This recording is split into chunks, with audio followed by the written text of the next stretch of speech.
Hello everybody, welcome back to another Adobe Photoshop tutorial. In this one, we're in Adobe Photoshop 2022. This release just hatched today.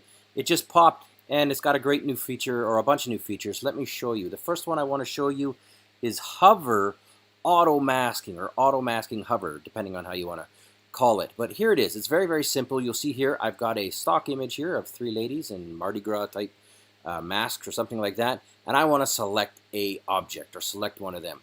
Head over to the left side in your toolbar, left click on object selection, and you'll see it's already kind of doing it for me already.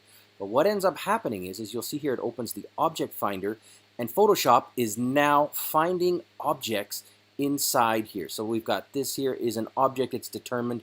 This lady here is an object, she is an object, this is an object. I don't mean to objectify women, it's just this is how it is in Photoshop.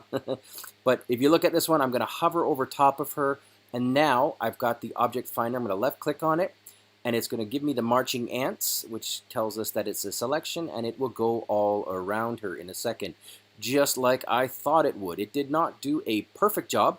It got some of this lady's here arm, but as with anything, you can go ahead and just switch over to the quick selection tool, for example, and you can add or subtract.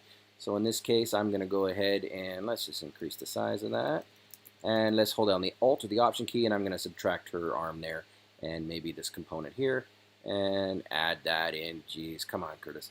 You get the point. You guys have all done this before, but the auto object selection, or the auto hover, is now a new feature inside Photoshop, and it's very good, and it's improving all the time. Also, keep in mind, you can always, of course, go ahead and left click on Select and Mask, do the masking features, etc., edge detection, and all that stuff. I'm just going to cancel out of it. Just wanted to show you that that is an option. And lastly, if you want to go ahead and make changes to this, you just want to go back to your object selection tool, and you're going to see right here this little settings bar. You can left click on it, and you can change the color, you can change the opacity to show, not show, and if you want auto refresh and manual refresh. All now inside Photoshop 2022.